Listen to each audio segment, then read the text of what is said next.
દર્શક મિત્રો, નેક્સસ ન્યૂઝમાં આપનું સ્વાગત છે। આમ આદમી પાર્ટીના નેતા પ્રવીણ રામે આજે પ્રેસ કોન્ફરન્સનું આયોજન કરી અને તેમણે ખેડૂત આંદોલનમાં શું કોંગ્રેસ દ્વારા ખેલ પાડવામાં આવ્યા હતા તેના પુરાવા સાથે રજૂ કર્યા હતા। પોતાની નિષ્ફળતા છુપાવવા માટે ખેડૂતોને ગુમરાહ કર્યા। કોંગ્રેસના કપટ અને લાલચને કારણે ખેડૂતોનું આંદોલન તૂટ્યું। કોંગ્રેસને પડકાર ફેંકે છે કે ગાંધીનગરની રેલીને મંજૂરી માંગી હોય તો એ જાહેર કરે અને રેલી નામંજૂર થઈ હોય એવો લેટર જાહેર કરે। થાંભલા મુદ્દે ભારતીય જનતા પાર્ટીનો વિરોધ કરવાની જગ્યાએ કોંગ્રેસે આમ આદમી પાર્ટીનો વિરોધ કર્યો। કોંગ્રેસે ગાંધીનગર સુધીની પરમિશન માગી જ ન હતી। કોંગ્રેસે ખેડૂતોને ગુમરાહ કરવા ગાંધીનગરની વાત કરી, પરંતુ પરમિશન અમદાવાદના ઓગણજ સુધીની જ લીધી। પરમિશનના લેટરમાં જ લખેલું છે કે કોંગ્રેસની સભા થશે અને અમિત ચાવડા હાજર રહેશે। ગુજરાતના ખેડૂતો સમજે છે કે કઈ હદે કોંગ્રેસે ખેડૂતો સાથે કપટ કરવાની કોશિશ કરી। કોંગ્રેસે આ રીતે 30 વર્ષથી ગુજરાતના ખેડૂતોને છેતર્યા છે, માટે જ ભારતીય જનતા પાર્ટી સત્તા પર બેઠી છે। આમ આદમી પાર્ટી ખેડૂતો માટે લડત ચાલુ રાખશે। 27 જૂને કિસાન મહાપંચાયત યોજાશે। તો આવો આપણે સાંભળીએ આમ આદમી પાર્ટીના નેતા પ્રવીણ રામે તેમણે આગળ વધારે આ બાબત લઈને શું કીધું। કોંગ્રેસ કેટલા બધા સમયથી પોતાની નિષ્ફળતાઓને છુપાવવા માટે, એમને ઢાંકવા માટે ક્યાંક અને ક્યાંક ખોટા પ્રયત્નો કરી રહી છે। ખેડૂતોને ગુમરાહ કરવાનું કામ કરી રહી છે। પોતાની નિષ્ફળતાને ઢાંકવા માટે સતત ગુજરાતના ખેડૂતોને ગુમરાહ કરવાનું કામ આ ગુજરાત કોંગ્રેસે કર્યું છે। ત્યારે અમુક પુરાવાઓ અને અમુક માહિતી સાથે આજે તમારી સમક્ષ અમારે અને ગુજરાતની જનતા અને ગુજરાતના ખેડૂતો સમક્ષ અમારે અમુક વાતો જે છે એ રજૂ કરવી છે। અમારી લડાઈ, આમ આદમી પાર્ટીની લડાઈ એ બીજેપી સાથે છે। બીજેપીની સામે અમે લડાઈ લડવા માંગીએ છીએ। કોંગ્રેસ સાથે અમારી લડાઈ નથી। અમે કોંગ્રેસ સાથે લડાઈ લડવા માંગતા પણ નથી, કારણ કે વિપક્ષની ભૂમિકા અમારી એ છે કે અમારે સત્તા પક્ષને પ્રશ્ન પૂછવાનો છે। પણ મજબૂરી એ છે કે છેલ્લા ઘણા વર્ષોથી અને એમાં પણ છેલ્લા 4-5 દિવસથી કોંગ્રેસ સતત આમ આદમી પાર્ટીનું રટણ કરી રહી છે। આમ આદમી પાર્ટી ઉપર આક્ષેપો નાખી રહી છે, ખોટા આક્ષેપો નાખી રહી છે। ત્યારે મજબૂરીમાં શું સત્ય છે, વાત શું છે, હકીકત શું છે, આંદોલન કોણે તોડ્યું, કોના કારણથી આંદોલન તૂટ્યું, કોણે ખોટું ડિસિઝન લીધું એટલા માટે આંદોલન તૂટ્યું, કોનો શું ઈરાદો હતો, એ પુરાવા સાથે આજે ગુજરાતના ખેડૂતોની સમક્ષ અમે વાત રજૂ કરવા માંગીએ છીએ। કારણ કે ગુજરાતની કોંગ્રેસ ભૂલી ગઈ છે કે સત્તાની અંદર અહીંયા ગુજરાતની અંદર સત્તામાં કોણ છે। ખેડૂતોના મુદ્દાની અંદર એને વિરોધ કરવાનો છે ભાજપનો, પણ એ ભાજપનો વિરોધ કરવાની જગ્યાએ આમ આદમી પાર્ટીનો વિરોધે ચડી ગઈ છે। એને થાંભલાના વિરોધની અંદર ભાજપનો વિરોધ કરવાનો છે, એનો વિરોધ કરવાનું સાઈડમાં મૂકીને આમ આદમી પાર્ટીનું રટણ કરવાનું ચાલુ કરી દીધું છે। ત્યારે મજબૂરીની અંદર આજે અમારે અમુક મુદ્દાઓ, અમુક માહિતીઓ, અમુક પુરાવા સાથે તમારી સમક્ષ અમુક વાતો રજૂ કરવી છે। જે ગુમરાહ કરવાનું કામ જે કોંગ્રેસ કરી રહી છે, આ ખેડૂતોનું આંદોલન, વીજ પોલનું જે આંદોલન ઊભું થયું, જે હાઈટેન્શન લાઇનનું જે આંદોલન ઊભું થયું, એ આંદોલનની અંદર ગાંધીનગર સુધી જે ખેડૂતો ગયા અને ત્યાં સુધી જવા ન દીધા અને અમદાવાદ ખાતે આંદોલન તૂટ્યું, એનું કારણ શું કામ તૂટ્યું, એના તમને પુરાવા સાથે મારે અમુક વાત એ રજૂ કરવી છે। 4 મુદ્દાઓ મહત્વના છે। 4 મુદ્દા મહત્વના છે। એક મુદ્દો એ છે કે ગુજરાત કોંગ્રેસના લોકોએ, એમના નેતાઓએ ખેડૂતોને એવું કીધું કે ગાંધીનગર જવાનું છે, ગાંધીનગર કૂચનું એલાન આપવામાં આવ્યું, ગાંધીનગર જવાનું એલાન આપવામાં આવ્યું। પણ મહત્વની વાત એ છે કે નેતાઓ ભૂલી ગયા, એને ગાંધીનગર સુધીની પરમિશન જ ન લીધી। રેલીની પરમિશન ગાંધીનગર સુધીની ન લીધી, આ વાસ્તવિક વાત છે। એને પરમિશન લીધી ઓગણજ સુધીની જ, આગળ ગાંધીનગરની પરમિશન જ ન લીધી। પરમિશન ન લીધી તમને જવા કોણ દેશે ભાઈ? માસીના દીકરા થોડા છે ભાજપ વાળા? તમે પરમિશન જ નથી લીધી ઓન પેપર, કાગળ ઉપર, તો તમને જવા કોણ દેશે?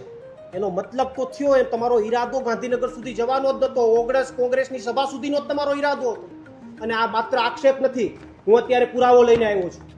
જે પરમિશન મળી છે, જે કોંગ્રેસને જે રેલી જે નીકળી ખેડૂતોની, આ ગુજરાતના ખેડૂતોએ સમજવાની જરૂર છે। જે તમને ગુમરાહ કરવાનું કામ આ કોંગ્રેસે કર્યું છે, તમને ગાંધીનગર કૂચની વાત કરી, કાગળ ઉપર પરમિશન ન લીધી। પરમિશન ક્યાં સુધીની લીધી? આમની અંદર આ પરમિશન છે, જે પરમિશન આપવામાં આવી છે એમાં રેલીની પરમિશન લીધી છે, રેલીનો રૂટ બતાવ્યો છે। 14 તારીખે આ પરમિશન મળી. રેલીનો રૂટ હું તમને વાંચીને સંભળાવું. શાંતિપુરા સર્કલથી આખી રેલીનો જે રૂટ છે એ આપને સંભળાવું. શાંતિપુરા સર્કલથી બોપલ સર્કલ થઈ, સિલજ સર્કલથી ભારત સર્કલથી ઓગણજ સર્કલ થઈ સર્વિસ રોડ ઉપર ઓગણજ ટોલટેક્સ બાજુમાં આવેલ સર્વે નંબર 110 વાળી જગ્યાના માલિક શશિકાંતભાઈ પટેલના માલિકીના ખુલ્લા ખેતરમાં પહોંચી પૂર્ણ થશે. બોલો બાપા સીતારામ.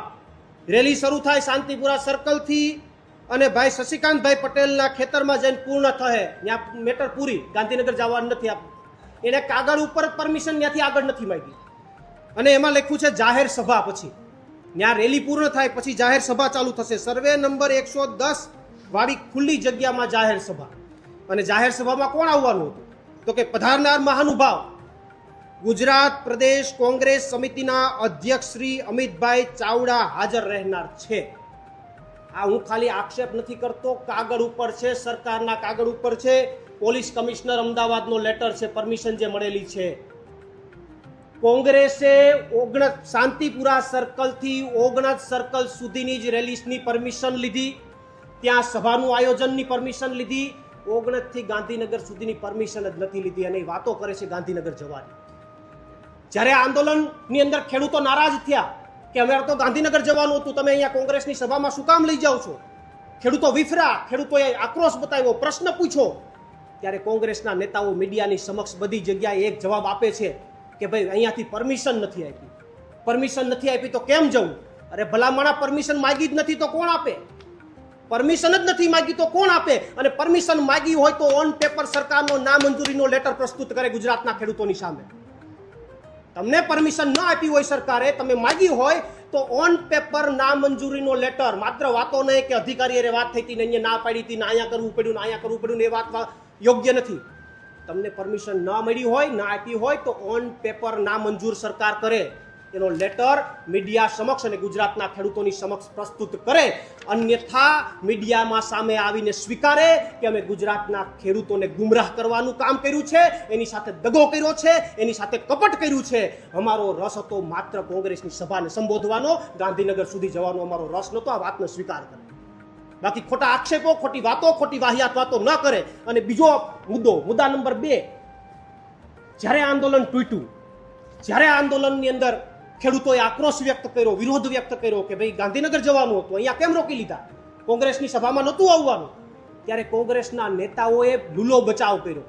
ઘણા બધા નેતાઓના તમે મીડિયા, સોશિયલ મીડિયામાં અને વિડીયોમાં જોયા હશે, મીડિયાને બાઇટો આપતા જોયા છે કે અહીંયા તો ભલા માણસ કે ખાલી નાસ્તો કરવા માટેની કે હોલ્ટ હતો. અહીં તો નાસ્તો કરવા માટેની હોલ્ટ હતો. જ્યારે મીડિયાએ પ્રશ્ન પૂછ્યો કે અહીંયા સ્ટેજ શું કામ, ખુરશી શું કામ, તો કે અહીં તો નાસ્તો કરવા માટેનો હોલ્ટ હતો. એ કે સવારના નીકળ્યા હતા તો ભૂખા હતા, ખવડાવવું તો ખરું ને. નાસ્તો કરવાનો હોલ્ટ હતો. અરે ભલા માણા, નાસ્તો કરવાનો હોલ્ટ હતો તો અહીંયા સભાની પરમિશન હું કામ લીધી? કાગળ ઉપર સભાની પરમિશન હું કામ? એમાં તમારા અમિત ચાવડાને હાજર રહેવાનું કાગળ ઉપર શું કામ? તમે એમ કહો છો કે નાસ્તો કરવાનો હોલ્ટ હતો તો સભાની પરમિશન કાગળ ઉપર છે.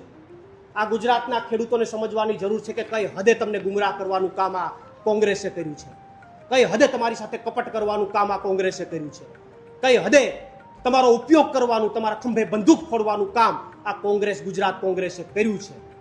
અને પોતાની નિષ્ફળતા, પોતાની ભૂલ, પોતાને લાજ ટપકતી હતી કે આ આખા આંદોલનનું, ખેડૂતના આંદોલનને જશ લઈ જઈએ, એ લાજ ટપકવામાં નિષ્ફળ ગયા. ગુજરાતના ખેડૂતો ઓળખી ગયા, વિરોધ કર્યો તો દોષનો ટોપલો આમ આદમી પાર્ટી ઉપર નાખી દીધો. દોષનો ટોપલો આમ આદમી પાર્ટી ઉપર, દોષનો ટોપલો પંકજ રાણસરિયા ઉપર. કેમ ભાઈ? તમને તો દિવસે ને રાત્રે આમ આદમી પાર્ટી જ દેખાય છે. તમારી ભૂલ થઈ છે. તમે પેલા નથી કીધું કે કોંગ્રેસની સભામાં જવાનું છે, ત્યાં તમારા ઝંડા દેખાય, તમારું બેનર દેખાય તો ગુજરાતનો ખેડૂત આક્રોશિત થાય. તમે ગાંધીનગરનું કીધું અને ઓગણજ તમે રોકી દો તો ગુજરાતનો ખેડૂત આક્રોશિત થાય, પ્રશ્ન પૂછે, સવાલ પૂછે. સવાલ પૂછો તો કે આમ આદમી પાર્ટી વાળાએ વીખી નાખ્યું, પંકજ રાણસરિયાએ વીખી નાખ્યું છે. અરે ભલા માણસ, બીજા 2 મહત્વના મુદ્દાઓની વાત પંકજભાઈ કરશે, વિડીયોના માધ્યમથી વિડીયોનું પ્રૂફ આપશે. પણ આ પંકજ રાણસરિયાની વાત કરે છે, પંકજ રાણસરિયા ઉપર આક્ષેપ નાખે છે. પંકજ રાણસરિયા રેલીના દિવસે પહેલી જ વાર પ્રગટ નથી થયા. જ્યારથી આંદોલન શરૂ થયું ત્યારથી પંકજ રાણસરિયા મોરબીના જેતપર ગામે ખેડૂતોની સાથે છે, ખંભેથી ખેસ ઉતારીને સાથે છે, સતત લડે છે ખેડૂતો માટે. અને એ ખેડૂતોની સાથે રેલીની અંદર સહયોગ આપવા માટે આવ્યા હતા, સમર્થન આપવા માટે આવ્યા હતા. પણ જ્યારે ગુજરાતના ખેડૂતો આ મુદ્દાને લઈને આક્રોશિત થયા, પ્રશ્ન પૂછતા થયા કે આવું શું કામ, ત્યારે પંકજ રાણસરિયા ખેડૂત પુત્ર તરીકે ખેડૂતોની સાથે ઊભા રહ્યા, ખેડૂતોના પ્રશ્નોની સાથે ઊભા રહ્યા. એ શું પંકજ રાણસરિયાનો ગુનો? તમે પરમિશન ગાંધીનગર સુધીની નથી લીધી, તમને નથી દેખાતું? તમે ત્યાં કોંગ્રેસના ઝંડા મારી દીધા, એ તમને નથી દેખાતું? એ તમારી ભૂલ તમને નથી દેખાતી? પણ પંકજ રાણસરિયા ખેડૂતની સાથે ઊભા રહ્યા તો પંકજ રાણસરિયાનો ગુનો. પંકજ રાણસરિયા એક વિડીયો આપને આપશે, કોંગ્રેસના નેતાને સમજાવે છે પંકજ રાણસરિયા કે આ કોંગ્રેસના ઝંડા ઉતારી લ્યો, આ તમારું બેનર ઉતારી લ્યો, ખેડૂતો તમારી સભામાં બેસવા માટે તૈયાર છે, તોય નથી ઉતારતા. શું કામ ન ઉતાર્યું? જો આ ખેડૂતોના કાર્યક્રમને બગાડવો ન હોત તો ખેડૂતોએ તમને પ્રપોઝલ આપી હતી કે આ ઝંડા ઉતારી લ્યો, આ બેનર ઉતારી લ્યો, તોય ન ઉતાર્યા. તો બગાડનાર કોણ? એની આખી માહિતી વિસ્તૃત પંકજભાઈ બે વિડીયો એમની પાસે છે, બે વિડીયોના માધ્યમથી બંને મુદ્દાઓની માહિતી વિસ્તૃત રીતે આપશે. પણ મારી મહત્વની વાત એ છે કે નિષ્ફળતા, તમારી ભૂલ ના કારણે બીજા ઉપર આક્ષેપબાજીઓ કરવી. તમે 30 વર્ષથી આ રીતે ગુજરાતની જનતાને, ગુજરાતના ખેડૂતોને ગુમરાહ કરો છો, એના કારણે ભાજપ સત્તા ઉપર બેઠી છે. તમારામાં તાકાત હોય તો વિરોધ કરો ને, જાઓ ને ભાજપની સામે જઈને લડો ને. 30 વર્ષથી સેટલમેન્ટ કરીને બેઠા છો ભાજપ સાથે, 30 વર્ષથી સેટલમેન્ટ સાથે તમે તમારો ધંધો ચલાવી રહ્યા છો. અને આક્ષેપ આમ આદમી પાર્ટી એક એવી નાનકડી પાર્ટી કે જે લડવા નીકળી છે, ગુજરાતના ખેડૂતો માટે લડે છે, એના ઉપર કરો છો. આમે કહેવત છે કે નાના માણાને હવ દબાવે, એમ નાનકડી પાર્ટી ઉપર જઈએ આવે ત્યારે ગમે એ થાય, એટલે કીડી કરડી જાય તો કે આમ આદમી પાર્ટી વાળા કહેવાય. એટલે ભલા માણા, તમારામાં તાકાત હોય તો લડો ને. શું કામ નથી લડતા? અમે લડીએ છીએ, ભલે અમે નાની પાર્ટી છીએ, અમે લડીએ છીએ. અમે ગુજરાતના ખેડૂતો માટે 108 દિવસની જેલ ભોગવીને પણ આવ્યા છે. તમારામાંથી કોઈ 8 દિવસ ભોગવીને આવ્યા હોય તો કયો. બાકી વાત કરો છો આમ કે તેમ કે લડાઈ કે પૂછડું કે 10 દિવસ જેલમાં જઈને આવો. ગુજરાતના ખેડૂતો માટે 108 દિવસની જેલ ભોગવીને આવ્યા છે, અનેક કાર્યક્રમો કર્યા છે. અને આવનારા દિવસોમાં અમે હજુ પણ, આ તો એમને અમારી ઉપર ખોટા આક્ષેપો લગાડવાની વાત કરી, અત્યારે તમારે જવાબ આપવો મારી ફરજ છે. મારી કોંગ્રેસને સલાહ છે કે હજુ સમજી જાઓ, અમારો વિરોધ કરવાની જરૂર નથી. અમે સત્તામાં નથી બેઠા, વિરોધ કરવાનો છે ભાજપનો. હું કામ ભૂલી ગયા છે? અમે સરકારમાં આમ આદમી પાર્ટી નથી બેઠી. હજુ હું આમ કોંગ્રેસના નેતાઓને સલાહ આપું છું કે વિરોધ કરવો હોય તો સત્તાનો કરો, ભાજપનો કરો, એની સામે લડો. અંદરો અંદર ભાજપને આ કોંગ્રેસના ડખાવો કરવાનો કોઈ મતલબ નથી, ભાજપ અને આમ આદમી પાર્ટીના ડખાવો કરવાનો કોઈ મતલબ નથી. લડાઈ લડવી હોય તો ભાજપ સામે લડો, અમે તમારી સાથે છે. બાકી અમે તો લડાઈ લડવાના છે, તાકાતથી લડવાના છે, ગુજરાતના ખેડૂતો માટે લડવાના છે. અને આવનારી 27 તારીખે સુરેન્દ્રનગરની અંદર મોટી કિસાન મહાપંચાયત પણ કરવાના છે. આવનારા દિવસોમાં ગુજરાતના ખેડૂતોને ન્યાય પણ અપાવવાના છે. એટલે વિશેષ બીજી કોઈ ચર્ચા ન કરતા મેન જે બે મુદ્દા હતા, 14 તારીખે એક મહત્વની વાત છે. 14 તારીખે પરમિશન મળી ગઈ હતી. 14 તારીખે તો ગુજરાતના ખેડૂતોને શું કામ ન કીધું કે 19 સુધીની પરમિશન છે, ગાંધીનગર સુધી અમે માંગી જ નથી? કેમ ન કીધું? શું કામ અંધારામાં રાખ્યા? આ બધી વાતો જે છે એ ગુજરાતના ખેડૂતો જે છે એ આવનારા દિવસોમાં તમને પ્રશ્ન પૂછશે. અને ગુજરાતના ખેડૂતોને ગુમરાહ કરવાનું બંધ કરજો. લડવું હોય તો ભાજપ સામે લડો, ગુમરાહ કરવાનું બંધ કરો. તમારા પાપે ગુજરાતના ખેડૂતોનું આંદોલન તૂટ્યું છે, તમારા કપટથી, તમારી લાલચથી આંદોલન તૂટ્યું છે. એનો બદલો આવનારા દિવસોમાં ગુજરાતના ખેડૂતો ચોક્કસથી લેશે. આ હતા આમ આદમી પાર્ટીના નેતા પ્રવીણ રામે. તેમણે પુરાવા રજૂ કરી અને જણાવ્યું હતું કે કોંગ્રેસે ખેડૂતોની રેલીની ગાંધીનગર સુધીની પરમિશન લીધી જ હતી નહીં. દર્શક મિત્રો, આ અંગે આપનું શું માનવું છે તમને કોમેન્ટ બોક્સમાં લખીને જરૂરથી જણાવશો. અને દર્શક મિત્રો, તમે અમારા ચેનલને લાઈક કરો, ચેનલને સબસ્ક્રાઈબ કરો. અને દર્શક મિત્રો, જો તમે અમારા અહેવાલને ફેસબુક પેજ પર જોઈ રહ્યા છો તો તમે અમારા ફેસબુક પેજને ફોલો કરો. ઇન્સ્ટાગ્રામ પર જોઈ રહ્યા છો તો તમે અમારા ઇન્સ્ટાગ્રામ પેજને ફોલો કરો.